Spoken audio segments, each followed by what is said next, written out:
Hi folks, it's Risa and Amy here from Missing Witches, inviting you to get involved in our annual raffle in support of the Native Women's Shelter of Montreal and Indigenous run nonprofits wherever you live. We have a ridiculously fun, witchy heap of prizes donated by a whole community of folks joining together to make a magical wave of reparations magic. There's a prize pack from Jinx Monsoon, A one-on-one tarot session with Sarah Gottesdiener, magic classes from Pam Grossman, a full year of writing workshops with Kate Ballou and the Bardo, art pieces, jewelry pieces, readings, books, and so much more. Check out all the details at missingwitches.com/reparations. and bless if I Bless can if I be. can be. You aren't being a proper woman, therefore you must be a witch. You must be a witch. Welcome home to the Missing Witches podcast. I feel like elated and joyful and so thankful to get to be in this conversational container right now with two people that over a series of conversations now that span years, I've had the privilege of learning from our guests today and feeling like I fall in love with them, with their vulnerability and their wisdom. And so I hope you, if you are a Missing Witches listener, have had the opportunity to be in headspace with these voices before. If not, go find them. Today, joining us, we have Granddaughter Crow and Amanda Amour Lynx. And we step back into circle again to think together today about futurisms, art and work and ritual work and community work that conjures a future, a real future. I refuse to give up on the fucking future. And especially Indigenous futurism. What does that look like? How do we call it forth? What does that feel like for two artists, writers, thinkers, workers, leaders who are Indigenous and are badass and are here with us today? So that's sort of my introduction. Welcome. Amy, do you want to, before we start, tell us about our annual fundraiser podcast prizes? Blech. There's Podcast words. prizes. Podcast prizes. Thank you so much, Amanda and GDC, for your patience while I read this prepared speech of instructions. You both have done this before, so you know you have a minute to sit back and relax while I deliver these instructions. Of course, it's Beltane, happy Beltane, which means for us in the Missing Witches Coven, it's time for our annual fundraiser in support of First Nations women. As always, Risa and I will be contributing our profits for the month of May to the Native Women's Shelter of Montreal. And as in the past, we're asking our listeners and coven mates to make a donation, a reparation, wherever you are in the world. We encourage you to find a local Native women's shelter to support. And we understand that some places don't have First Nations specific orgs, so we'll also accept donations to shelters for vulnerable women and children, for sex workers, or victims of violence. But we at this time would appreciate a focus on support of Indigenous people. And this year, we've got 20 prizes, like thousands of dollars worth of classes, art, jewelry, readings, books, and more donated by our coven at large, and they're waiting to be yours. Please stick around to the end of this episode for a reading of the full list of prizes, or head to our website now for full descriptions. So here's what you're going to do. This is the important part, everybody. Make your donation of $10 or more. Take a screenshot of your receipt and email it to missingwitches@gmail.com with the subject line reparation, what country you're in, plus the amount of your donation. The amount is important because for every $10, you'll get one entry into the raffle for these prizes. So if you donate $50, you'll get 5 entries, and so on. All of these details will be on our website and our socials.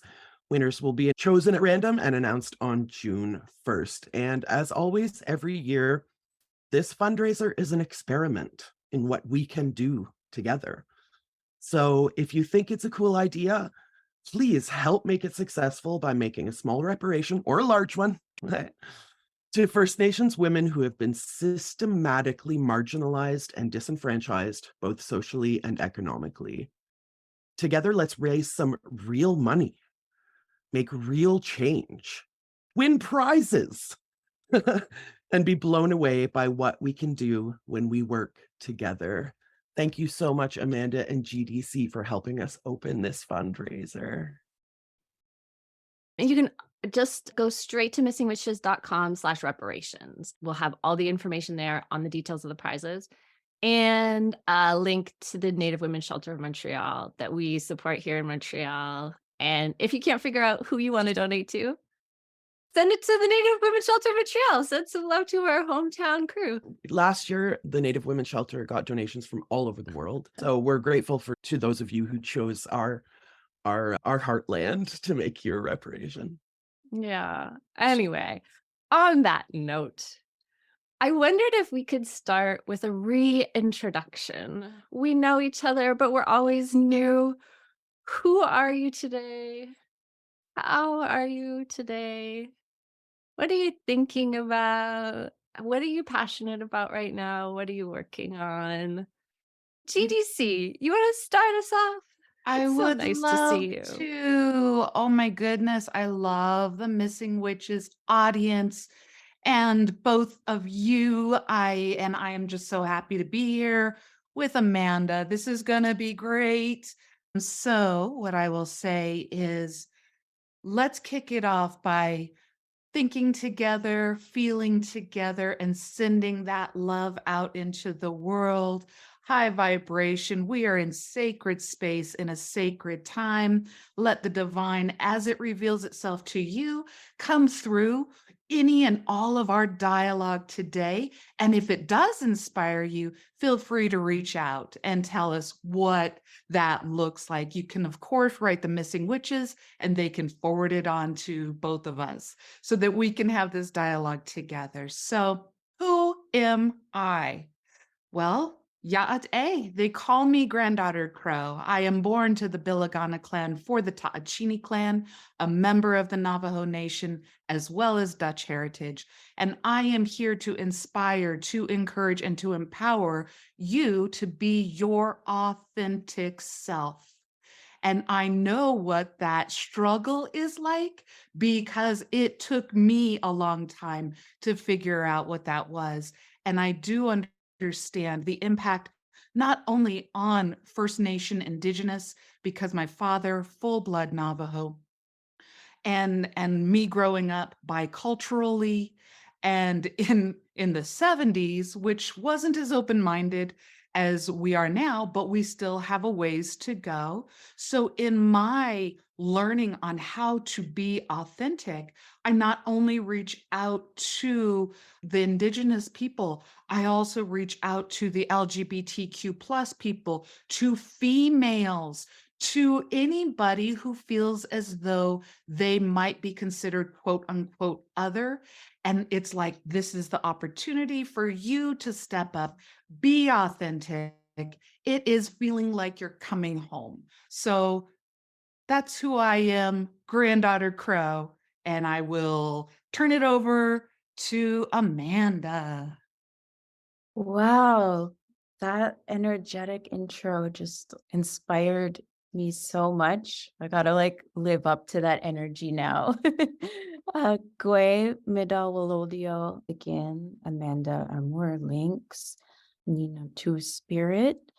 My name's Amanda Amour Lynx. My spirit name is Jalaptok, the one who leaves footprints, and Lynx in my language is a books again.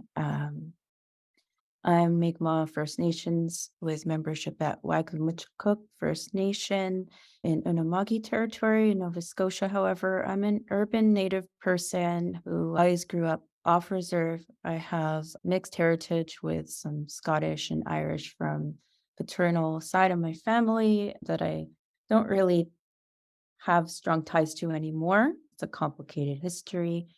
A two-spirit neurodivergent individual who works in a variety of mediums and sprinkles myself across a lot of them, including arts and mysticism and cultural practices with community engagement.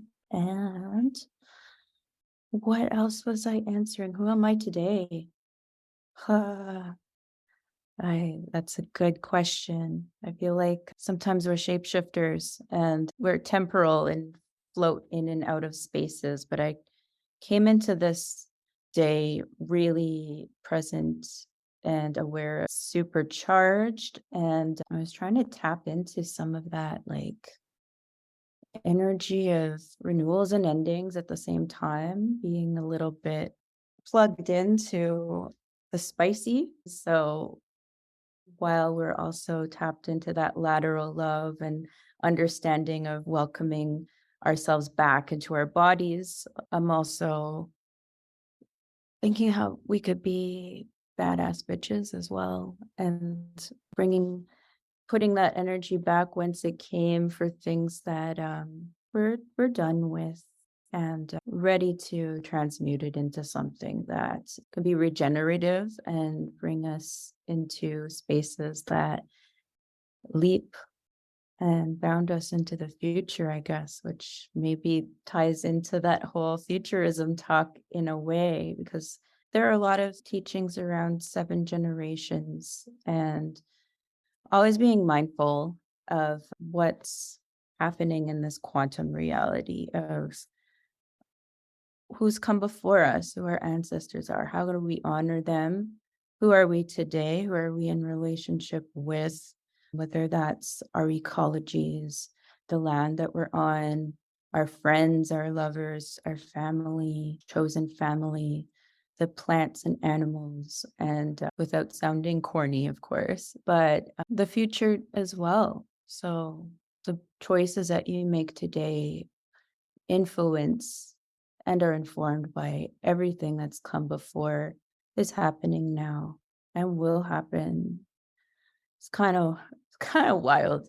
Uh, but it's a practice in mindfulness, I think, and it brings us into that territory of us being very adaptable or ingenious people. We work with our environment and what it tells us, and sometimes that means that we adapt with it through a lot of changes, even dark and unfortunate changes. And we've learned how to be very resourceful with what comes our way. So, when thinking about the idea of futurism, you'll see these heads budding around tradition and the new, and how you find yourself in the middle. How do you honor all of those states, the past, the present, and the future? I love that because I think you hit the nail on the head with the respect of the past, the traditional ways, whatever culture or system you have lived in or generationally in. Some of us are here in this generation to be that change agent, to break those cycles, generational challenges, and things like that, to open our heart, to open our mind, but to know where we came from and know who we are and then where we're headed, the balance that we really feel like we are stuck in the middle at times, all of us stuck in the middle between the past and the future. And that mindfulness is so perfect because we can learn, respect, honor, and make change to generational curses, etc. But we do that respectfully and be, like you said, mindful, making choices and decisions authentically and mindfully. That is more of the futuristic idea. So I just wanted to tag along and agree completely with what you just said. Amanda, if I really feel like your art, your visual art, especially, is like a very much an examination of this urban indigeneity. It's like fueled by like your desire to be in touch with your traditional wisdoms, but also you are using like motion design and doing, animation online. I mean, I think you already covered this, but I really would love for you to just like say a couple more sentences about like urban indigeneity and what that means to you and how it comes across in your art. Wow, it's really complicated. I think we're living in a time where we're actively unraveling our inner truths and healing from intergenerational trauma across across our generations. And what this ends up looking like is trying to deconstruct what's a colonial narrative and what's our way of caring for each other and looking at the world. So one thing I'll say right off the bat is that the apartheid that is the reservation system, the ways that governments have forced us into these community pockets that kind of isolated us from our resources and the ways that we ancestrally know the place that we come from, and having to restart and rebuild has made that way of looking at our communities complex and sometimes a bit challenging to disseminate when it comes to role in social acceptance. And what we see as cities and urban development, these are also our traditional territories. These are places that were very rich with our own land-based knowledges as well. It's just been developed upon so much. I think particularly about all the time I've spent in Toronto and how that entire infrastructure is developed upon the waterways there. And in addition to that, the first buildings and developments happened along that waterway. And so a lot of the contracts in that place, the agreements that are made around what's to happen in a place, it's still there, but it looks different now. And so when I think about being urban Indigenous, I think about having feet in both worlds in a way, but also that distinct separation that you can feel from your home community and coming back into that and feeling like you have a direct channel or source to talking to the place that you reside, and finding your own personal connection can get a little bit staticky. You aren't able to see it as clearly because of all of the things that they built on top of it. There's a Starbucks there, there's a Winners now, there's a parking lot where there used to be like, I don't know, a trading post or a lodge, or maybe someplace that like somebody lived, or burial mounds that are in parking lots that get unearthed whenever landscapers get hired to do a contract. So when it comes to that, I feel like treading gently because people have very varied and distinct lived experiences living in either place, and neither is more valid or invalid than the other. And we're all actively trying to do that work of just trying to feel okay and being connected to the things that we need to carry us in our journey. Thinking about the art piece and the mediums I use, I think I might have like segued very far into place rather than the process of making art. But it's a new medium that I've been trying, and it's been nurtured in me by some very helpful people in my life to push me into learning to work in the digital, learning to work with things like extended reality, AR and VR, and I am not the best at it. I'm just a baby. I'm just learning, and I just kind of get amused by the tiniest little thing that ends up like working out visually. but often they're kind of incomplete thoughts or mistakes or accidents, but in a way that sounds and feels quite a bit like that experience of coming back into your identity and finding that path and trying to hear that louder in yourself. GDC, I was thinking about you when Amanda used the phrase, the staticiness of being between. Do you want to think out loud about your own experience of that? I mean, in leadership spaces, in academic spaces, spiritually religious spaces, your own culture, you seem like someone who's deeply navigated that staticiness in a way that sort of resonates gently from you, like you figured something out about it. Sure. So when I hear that, I really do feel once again that we are sitting in a space between the past and the future, and the now is right here. And when we feel the static, it's almost like this resonance from the past and this anticipation for the future and wanting to make clear, decisive choices in order to make sure that you're proud of what you do tomorrow, you know?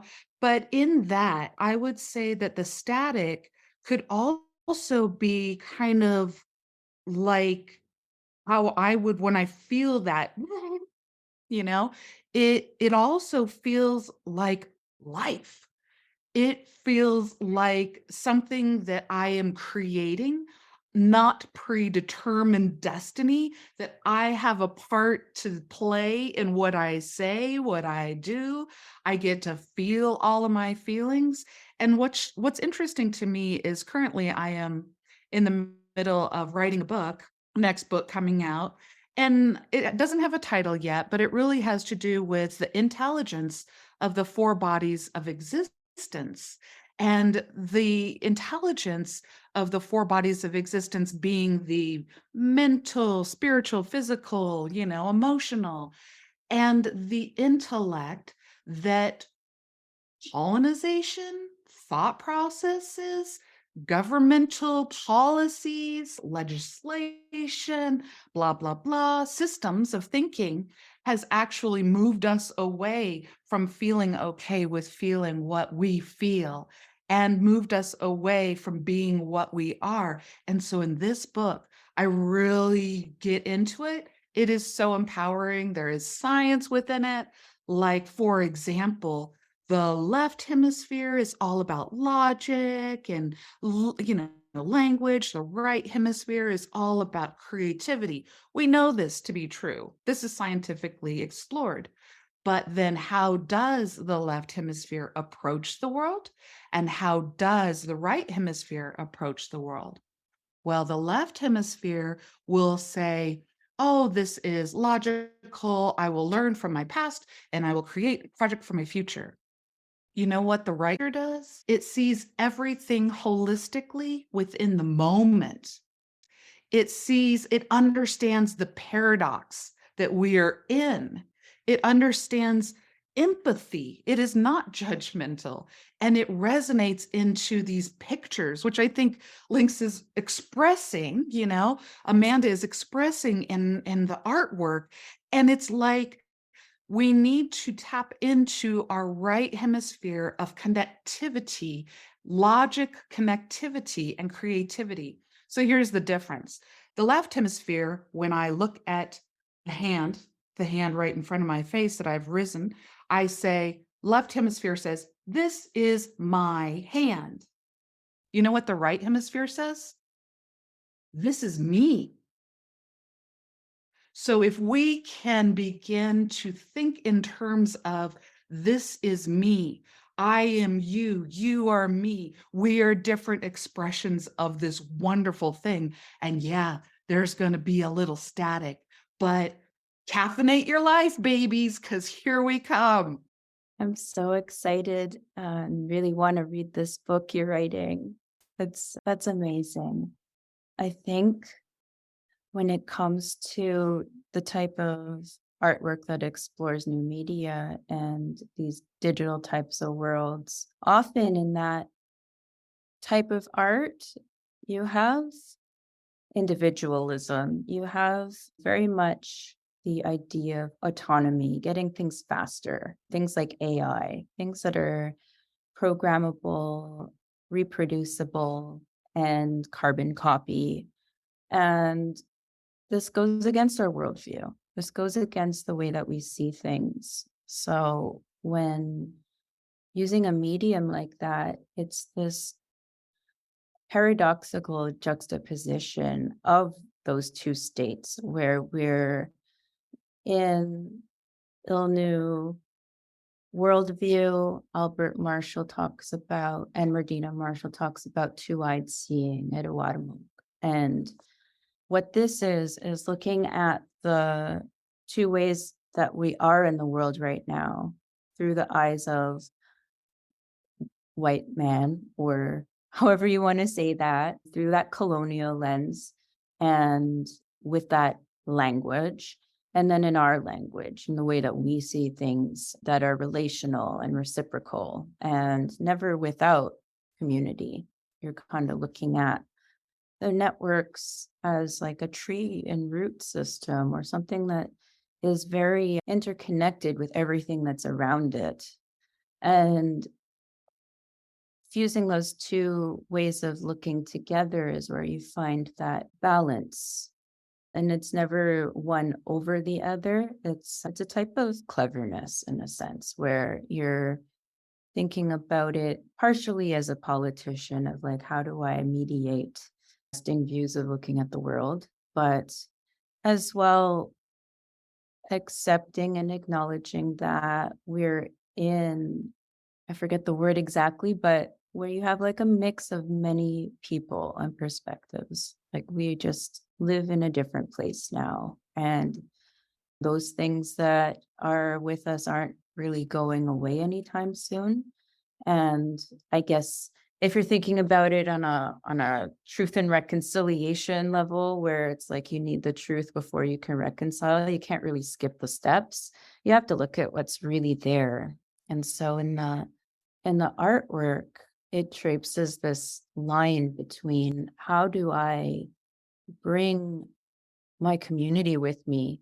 How do I use digital storytelling to keep our cultures alive and preserve it, but also in a way that's sovereign, that doesn't respect closed practices and looks at those bugs as well of some of our more ancestral practices with materials, connecting with things that are very much alive, animals and plants, the ways that we gift and use generosity and have protocol around how we tend to things and how we make, always putting something of ourselves and giving it away if we're going to ever take something into ourselves. And so a lot of the new ways of making art with some of these more techie mediums is shifting that individualism to a place where you can vision something as an alternative or an intervention. Recently, I was using it visually to try to connect to the place that my great grandmother grew up and the water that she likely spent a lot of time near. And I haven't really been in that place to visit myself. There's a lot of barriers to really get myself that direction going out east. And so that was my way to be in ceremony with myself. That was my way to say, I may not be able to be there physically, but I can tap into that whenever I want. And I could talk to her whenever I want. And these are conduits. They're ways that we facilitate it, the same way that we use divination, like tarot and any other kind of scrying or even speaking to our inner self. But it's also, how can that be collaborative as well? So you can do your individual storytelling, but you can also think about what are dialogues I really want to have happen that I can visually represent here that bring our values and represent who we feel we are. Things that are by us and for us. They're not interjected by the gaze of someone that wants us to package ourselves in a palatable way that is doing lip service to their cause, to their ideas of reconciliation, and just kind of unapologetically exist and say, if you get my iconography, if you get what I'm putting down, my motifs, those ways that I'm talking about the way I see the world, there's an instant recognition that happens between people that are the same. And that ripples forward, I think, to see someone do that and almost think, well, I could do that too. Or that was actually something I was thinking as well, but I didn't think it was possible. Or maybe I just feel less shame or embarrassment around that idea. So I might try it. I mean, yeah, here's to being inspired by seeing each of us release shame. Step by step. GDC, would you extrapolate forward from that idea towards thinking about Indigenous futurisms, Indigenous futures? I feel like Amanda just seeded a lot of ways of thinking about how that emerges and what it looks like. Do you want to pick up any of those seeds? Oh, absolutely. I think that there was a lot that they threw down. One part that I was connecting with was the idea that we are living in a duality or a dualistic time. And how do we balance duality? How do we balance opposites? Whether it's the white body thinking and speaking versus the red body thinking or speaking. Moreover, then to the black body or to the yellow body or to the brown body. There's all these different ways of thinking and approaching the world from, like I was talking about, the left hemisphere and the right hemisphere. Well, heck, let's take it a step further, from the head and the heart, from the I and the you, from the masculine and the feminine side within all of us. And what I would say is, that's your counsel, people. Those dualistic approaches are board members at your table, providing you with different perspectives. Now, you are the one who gets to make the final decision, but in order to hear the whole lay of the land, you need to listen to what each side is saying. So a lot of times, I just kind of look at, the differences, even when I come to the table of somebody who I'm like, that's not how I perceive the world. They're perceiving it from a completely different way. I still want to listen because I'm going to learn something. And the truth is, a lot of us, I know this to be true on the Missing Witches people, but we are all headed in the same direction. We are just doing it from different ways, and we see things from different places. I loved what they said about the idea of the animistic world, meaning that everything has a soul, everything is alive. The water is alive, the stone is alive, the animal is alive, you are alive. And when we work to create a world, futuristic thinking, we need to have those dualities, and we need to rely on the animism and the wisdom that is within the natural world and how we individually respond to that. So I would also say I love the idea of being able to sit under that tree and see what you see. And maybe you're just like, oh, am I supposed to listen to the tree? And you think the tree is going to speak to you in English. The tree doesn't speak in English. It speaks in body language. It speaks in vibration. So what is it saying to you? And then what is it saying collectively? You cannot be a complete, mindful, authentic being unless you can hear yourself. all of the duality. And I love the idea of leaning into that which might have been shamed from a societal point of view, and you being curious about it or leaning into that uncomfortability, because the truth is that what if it's not shameful? It was just said that it was supposed to be shameful. What if you are a representation of what the future looks like, but you can only get there because you can hear yourself and then you join in circle and we collectively do it. Love the idea of doing this through art, because art holds a vibration that is louder than words. I myself am not a per se artist in the different modalities. I am an artist in concepts. I write books. I weave people together. I weave things.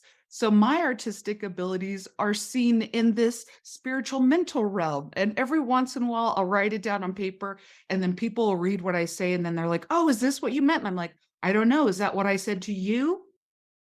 So I love the idea of the collective, the individual expression, and the collective and what that looks like.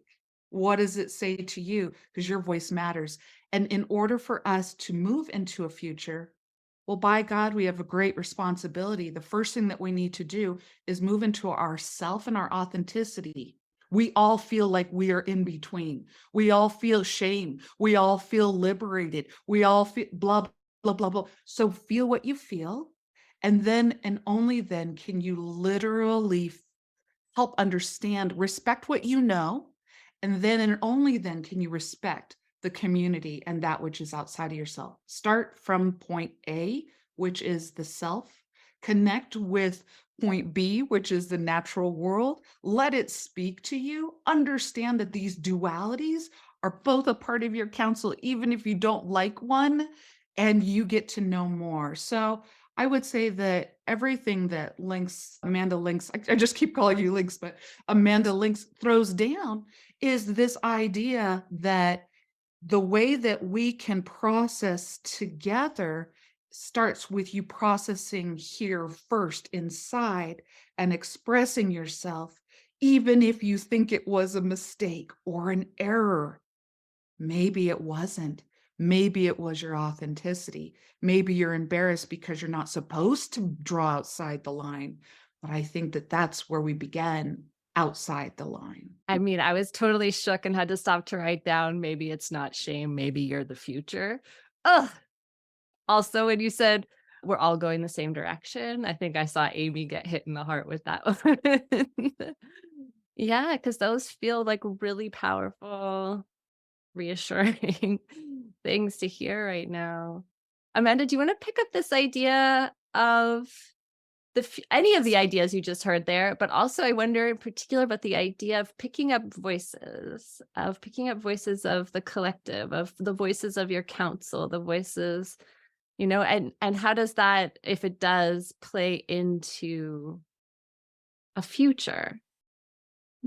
I love what you said. I get taken aback with like the beauty and profoundness of the ways that you weave. Like you said, you're a weaver. It very much does sound exactly like the way that you draw from the world and bring all of these concepts and themes together. I really have a lot of gratitude for that insight. I think that drawing from the collective and that weaving is an interesting practice where inadvertently, by experiencing the cosmos, experiencing the energy around us, we're all mirroring and grappling with that vibration coming out. I draw a lot of that reference with astrology and the ways that even though our charts, our individual lives might be different, the ways that transits are happening in the collective as those planetary bodies and celestial things are moving and always in flux in these very unique geometric combinations. They affect us similarly but differently. So where we would experience it, maybe for one person it has to do with like their identity and their inner self, and for another it has to do with their parents or their assets or properties or their relationships. And we're all kind of looking at the same thing from multiple perspectives and kind of coming into it somewhere in the hubris of it all. And what ends up happening a lot of the time is the moment someone starts talking about what's going on in their life, you can apply it to, oh, that sounds a little bit similar, but maybe just manifest it slightly different, or I see myself in it.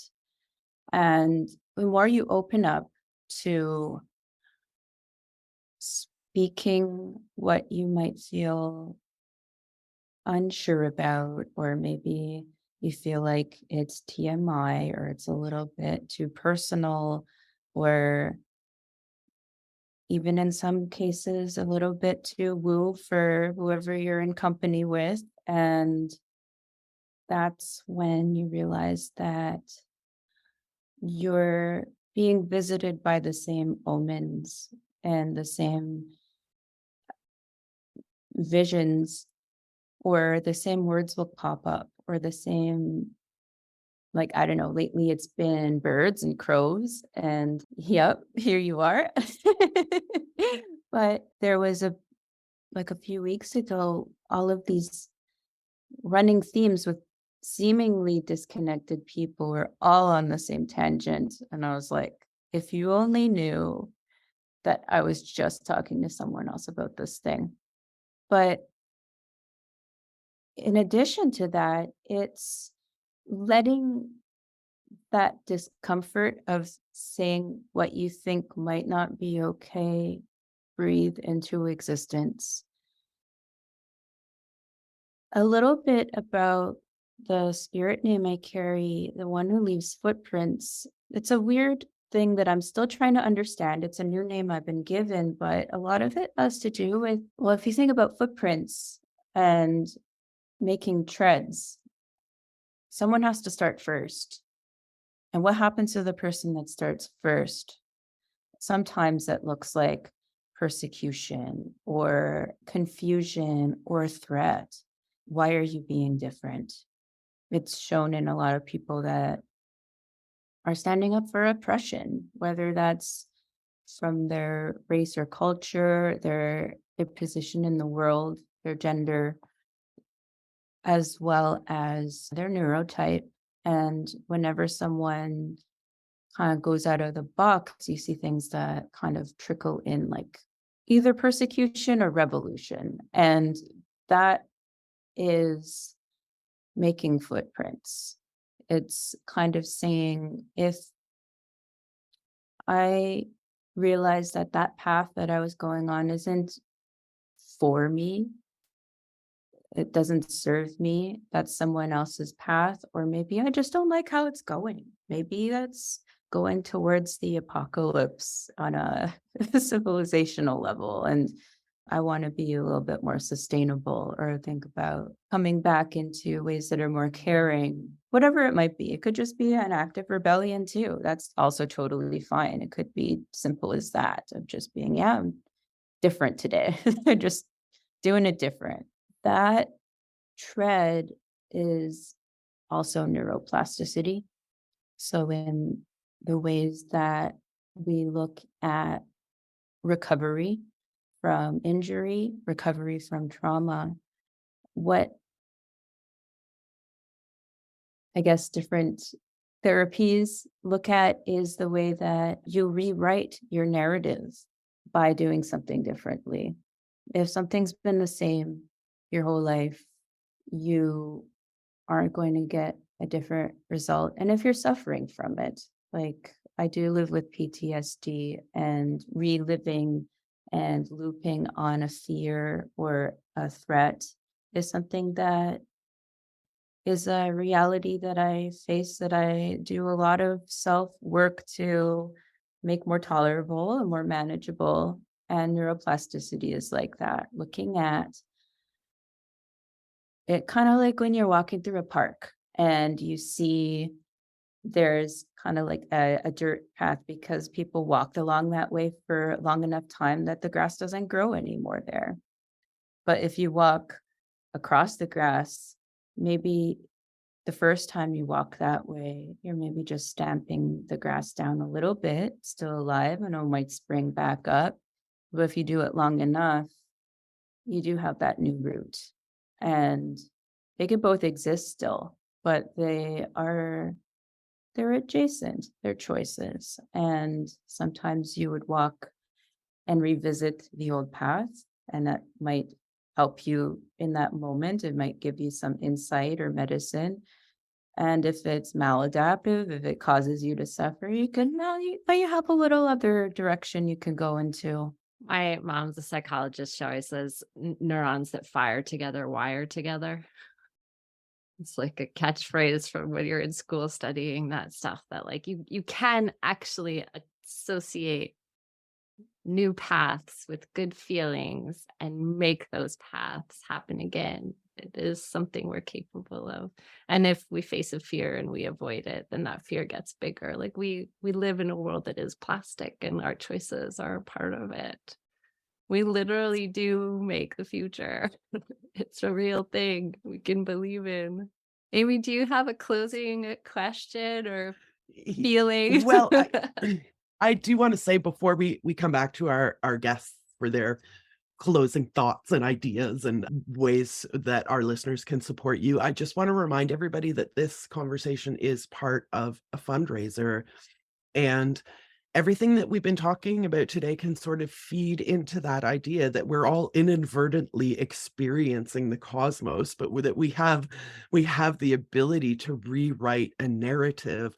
A lot of us are in this space listening right now who are experiencing shame or guilt, or who are unsure, or sucked into believing the ultimate capitalist and colonial lie that individualism is possible and sustainable.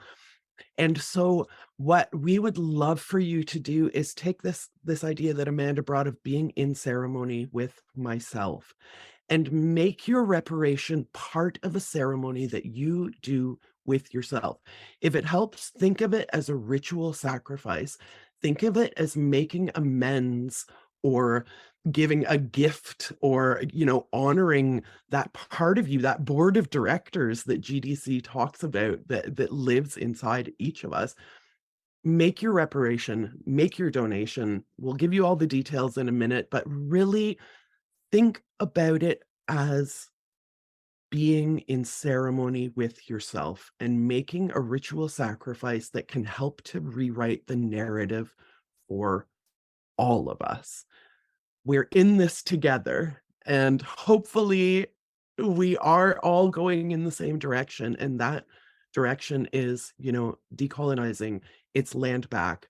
It's changing the way we think about other people, quote unquote other people. We're witches. We have the benefit of recognizing that we are all one, but we still need to manifest that heart energy and put it into the world. When we are investing in our community, we are investing in ourselves.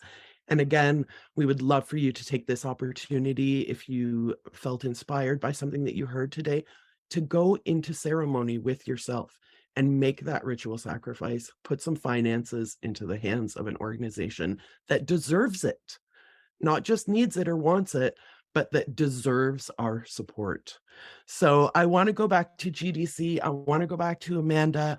If you have any more words of wisdom to help inflate the balloon that is my heart and mind right now, and also if you could add in If our listeners want to support you individually, GDC, you can tell us about your books. And Amanda, whatever you have that our listeners can throw money at, please tell us about it. Perfect. Well, I will definitely say that I've really enjoyed once again being in sacred space with the missing witches and everybody that listens. I know that I have met several of you. I look forward to meeting more of you. Granddaughter Crow here, www.granddaughtercrow.com. I have a Patreon. Yes, I do. Patreon. Granddaughter Crow is on Patreon. I do quick weekly reads on my YouTube channel. What? Granddaughter Crow has a YouTube channel. So just look me up. You can find it all on www.granddaughtercrow.com. QuickBooks. I wrote The Journey of the Soul, The Path of a Medicine Woman. I wrote Wisdom of the Natural World, Spiritual and Practical Teachings by Plants, Animals, and Mother Earth. This might be a really good one for you guys to go and get, so that you'll be able to understand a little bit more about what communing in nature can look like. And then I have Belief, Being, and Beyond, Your Journey to Questioning Ideas, Deconstructing Concepts, and Healing from Harmful Belief Systems. All of these you can get, have your local bookstore order them for you, go to Amazon, whatever it is that you want to do. Before I give parting words of wisdom, I do want to invite everybody every Sunday, 2 p.m. Eastern Time, 11 a.m. Pacific Time. Granddaughter Crow has The Circle. It doesn't cost a lot to join, but we talk about these wonderful topics every week. We're throwing down, and then afterward we do a social circle where you can just kind of get to know everybody on Zoom. What would I say as words of wisdom? I would say today, thank you for listening to us, but moreover, listen to yourself and write those things down that you hear, and let your most dominant voices be nice to you. Let the most dominant thoughts be your friend. And if they're not, let's work on that, because you weren't born to be mean to yourself. You were not born to be mean to yourself. And if you have these dominant thoughts that are mean to you, get some talk to missing witches. We'll help you out with that. Go get a journal. And of course, I do one-on-one sessions. And right now I have deals going on, www.granddaughtercrow.com. If you want to learn more, you got to check out the website. But listen to yourself and make sure that all of the voices that you hear within yourself, make sure if they're mean to you, that's not original.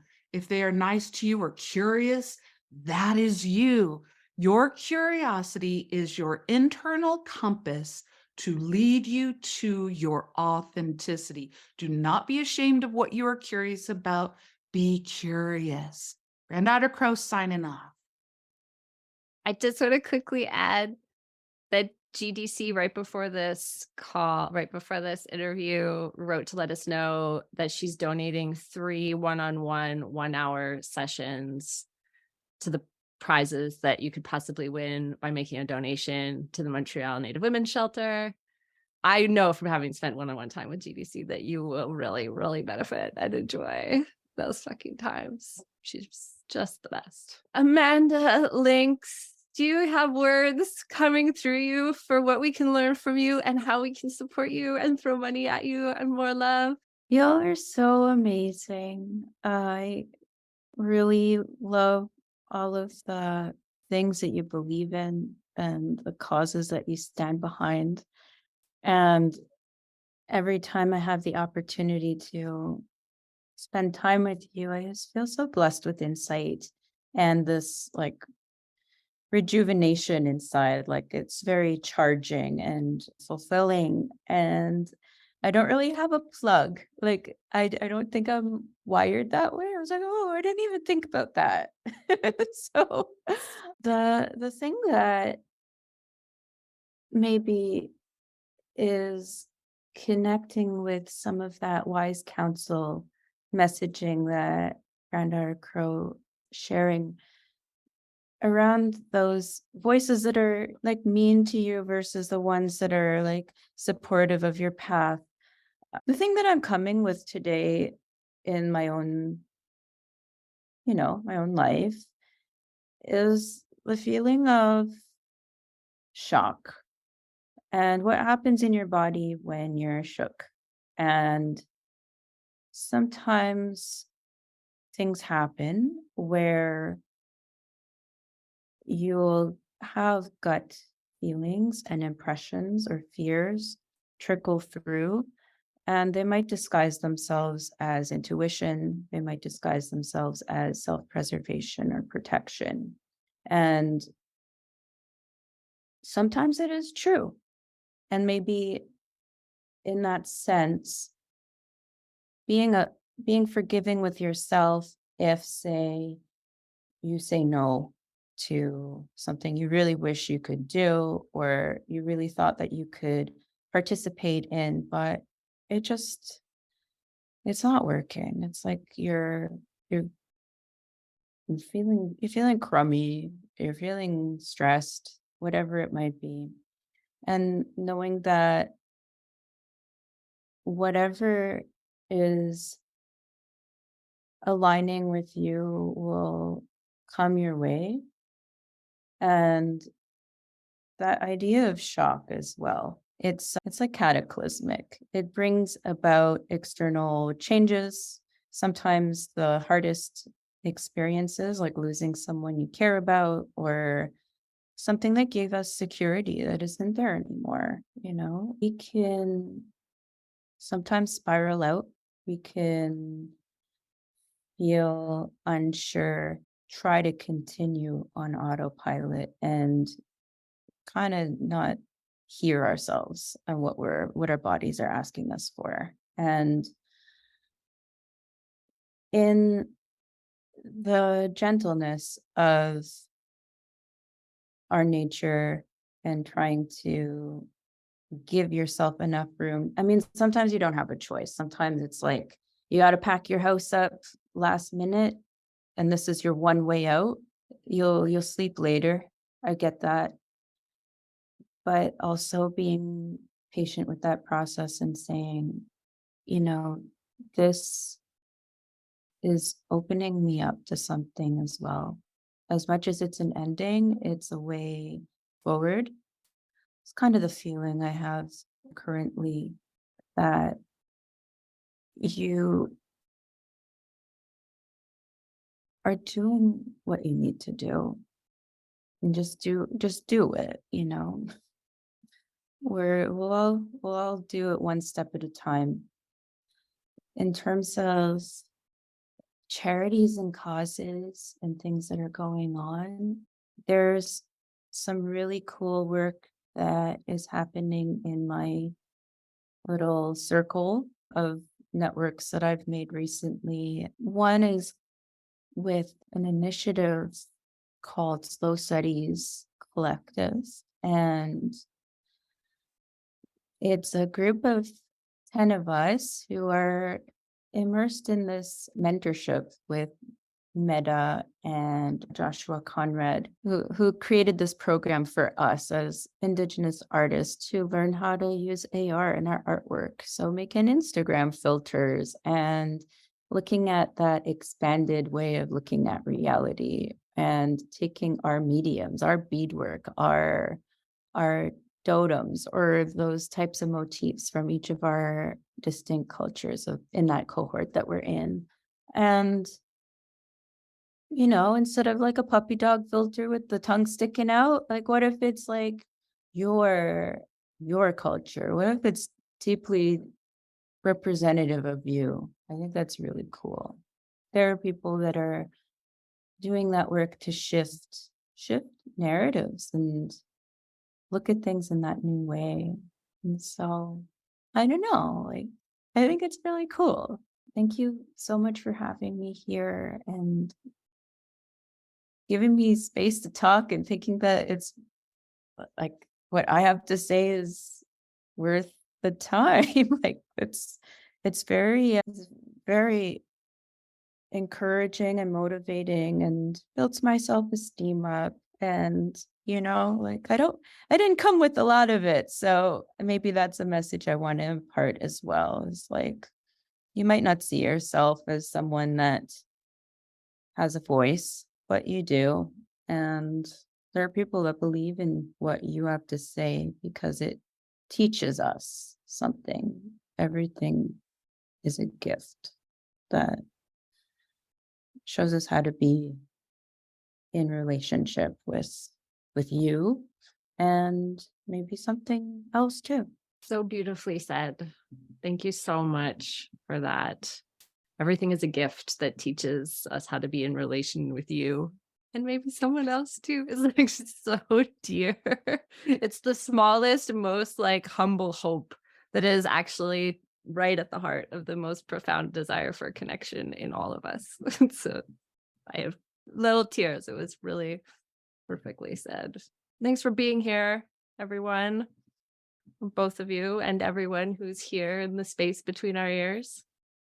Thanks for listening. Remember to stick around to the very tail end of the episode when you'll get the full list of prizes that are available to be won in the fundraiser that this conversation is around. But very quickly, make a donation of $10 or more to the Native Women's Shelter of Montreal, or we love it when you find your local organizations and tell us about them. We love that, love that, love that. Love that. So find a local, make a reparation of $10 or more, send us a screenshot of the receipt to missingwitches@gmail.com and be entered to win fabulous prizes. And again, think of that as being in ceremony with yourself. It's a moment that you can take and a thing that you can do that is very, very real and practical, but also like hella spiritual and, collaborative. Hella. Thanks Hella. so much. Blessed fucking be. Blessed fucking be. So here is the full list of prizes. Get ready. The list is long. Deep breath. Here we go, everybody. A prize pack from Jinx Monsoon, a magic class with Pam Grossman, a full year of classes with Kate Ballou and Kristen Lisabee with the Bardo Institute. That's a full year of writing workshops. Amazing. Julia from Root Kitchens has donated a series of classes. Sarah Gottesdiener, a 45-minute tarot reading. Palma has offered us some custom-made silver jewelry. So if you win that prize, you'll actually get to make specifications about the piece. Melissa Wang, a watercolor artist, has offered a piece of her art. Felicity Roberts is doing a foraging and cooking workshop over Zoom. He Martinez, an astrology consultation. Amy Wild of Spectral Communications is doing an animal communication session. I'm so excited. Whoever wins this, please keep me posted about that. Ash Yezuita, an intuitive co-created tarot reading. Ritual Herb has a gift box of ritual oils to be won. Dawn the Kitchen Witch from Cucina Aurora Kitchen Witchery has a whole gift basket of Kitchen Witch goodies, including signed copies of both of her books. Heather Darby DeMarco, head witch of Wild Moon Charm School, is offering a medium reading where she suggests you can hear from your beloved dead. Say hi to them for me. Sarah Beck, a copy of her children's picture book, The Tarot Deck Mess, and a copy of the companion Major Arcana mini deck, My First Tarot. Hannah Lewis has a handmade greeting card pack that you can win and send greeting cards to your friends about how you just won a prize. Tamara, the acupuncturist, is offering a sound bath. James Davis, a weaving class over Zoom. You could learn how to weave. And Rachel Sklar is offering one of her art pieces, which is also woven. Gorgeous. Go to our website to take a look at beautiful pictures. Granddaughter Crow is offering 3 sessions, so 3 of you are going to get to have a sit down with Granddaughter Crow. And finally, Michelle Pajak Reynolds has offered us a $100 gift card from her jewelry shop. Again, go to missingwitches.com for all this info. And don't forget, everyone's a winner. because everyone who makes a donation is going to get coupon codes for our favorite witchy businesses, House Witch in Salem and the Death Witch in Colorado. That's everyone who makes a donation is going to get digital coupons for these businesses. So you really cannot lose. We invite you to care. And blessed fucking be. Ugh.